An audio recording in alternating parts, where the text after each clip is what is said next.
Les Colombiens font leurs valises pour l'Europe. Lors du dernier sommet à Bruxelles, les 10 et 11 juin, entre l'Union européenne et la communauté d'États latino-américains, le président colombien Juan Manuel Santos a signé un accord pour permettre aux résidents de son pays de visiter l'Europe sans visa. Dans une interview exclusive, le chef de l'État nous explique ce que cela signifie. Monsieur le Président, merci d'être avec nous. Depuis que vous avez commencé votre tournée européenne, l'un des éléments les plus intéressants a été la signature de l'accord avec l'Union européenne pour éliminer les visas des Colombiens pour se rendre sur le vieux continent pour de courtes périodes, pour du commerce ou des loisirs. Comment réagissez-vous après cette signature ? Nous disons merci. Qu'est-ce qu'il nous manque encore? L'accord que nous avons signé doit être traduit dans toutes les langues et l'Europe doit l'appliquer. C'est une procédure très simple.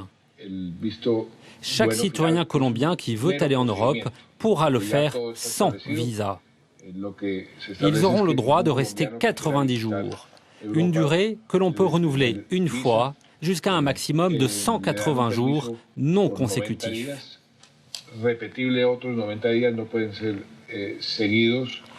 Ce n'est pas seulement pour les touristes. Certains professionnels peuvent venir pour effectuer des travaux spécialisés.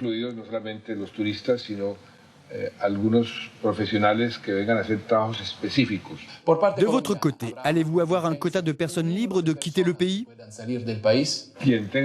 Chaque personne qui possède un passeport peut le faire.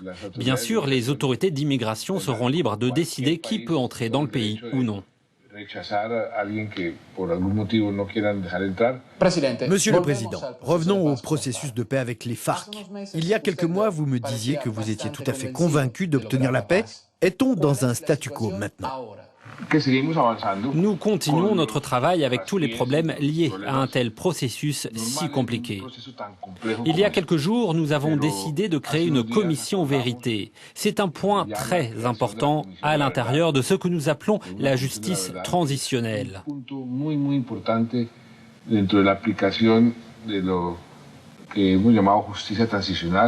C'est un système juridique spécifique. Les victimes veulent savoir pourquoi certaines atrocités ont été commises. C'est le point le plus important dans tous les processus de paix.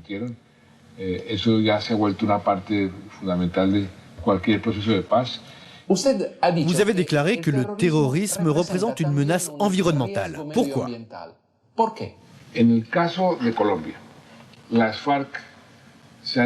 Parlons de la Colombie. Les FARC se sont développés grâce au trafic de drogue. Ce trafic a détruit nos forêts.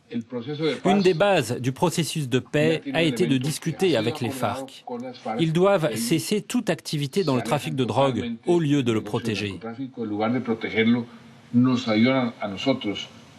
Ils doivent nous aider pour remplacer les cultures illicites par des cultures licites, pour arrêter la destruction des forêts. D'un autre côté, les FARC attaquent les pipelines et nos installations pétrolières.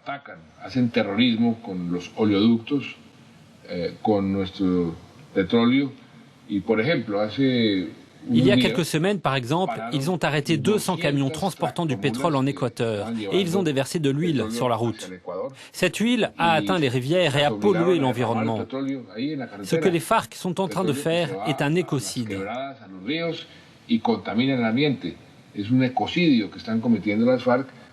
Vous sentez-vous trahi par les dernières attaques des FARC? Leur façon quotidienne d'attaquer, bien sûr, je ne l'aime pas. Ils m'attaquent personnellement et je ne peux rien justifier. Mais cela fait partie du jeu pour réussir. Nous avons l'habitude de dire nous devons donner à manger aux corbeaux pour que le processus se poursuive. Que peut faire la communauté internationale pour mettre la pression sur les FARC? Exactement cela, faire pression sur les FARC. Ils doivent leur dire que si les FARC veulent un peu de légitimité demain, ils doivent échanger les balles contre des bulletins de vote. Et que, pour être respectés, eh bien, ce que nous attendons d'eux est qu'ils doivent cesser leurs activités. Ils doivent accélérer les négociations. Ils doivent accepter les accords, à la fois pour le bien de la communauté internationale et pour les Colombiens. Vous avez aussi déclaré « Nous essayons de créer un fonds de l'Union européenne pour l'après-conflit ». Que voulez-vous dire? ¿Qué significa esto? Ce fonds va être créé. C'est un processus bureaucratique européen. Pour l'instant, nous suivons les procédures juridiques pour rendre ce fonds effectif. De nombreux pays n'ont toujours pas précisé combien d'argent ils vont mettre. Pour la Colombie, bien sûr, le plus possible sera le mieux. Mais nous aurons ce fonds, j'espère, le plus tôt possible. Je crois que ceux qui vont mettre de l'argent dedans décideront. Ils vont peut-être demander des garanties. Ils le feront ici ou en Colombie, mais ce sera très utile. Que van a tomar la decisión van a ser como la junta directiva, si lo hacen aquí o lo hacen en Colombia, donde sea más práctico. Monsieur le Président, pouvez-vous nous dire quelque chose sur les termes de l'accord de paix? Nous avons réuni 5 points en un seul ordre du jour. Le premier concerne le développement rural du pays. Le conflit s'est concentré à la campagne, là où la pauvreté et les inégalités sont plus fortes. Qu'avons-nous décidé? Davantage d'investissements, un meilleur accès des paysans à la propriété, plus d'aide dans des projets de productivité, plus d'investissements dans les biens publics tels que les hôpitaux ou les écoles ou les routes. Deuxièmement, la participation politique. C'est un moyen de rendre notre démocratie plus forte. Nous devons donner plus de place aux régions et aux secteurs qui ne sont pas assez représentés au Parlement. Nous devons élargir notre démocratie.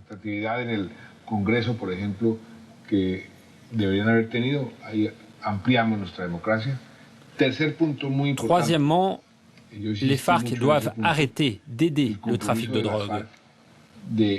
Ils devraient cesser de faire des profits sur le trafic de drogue.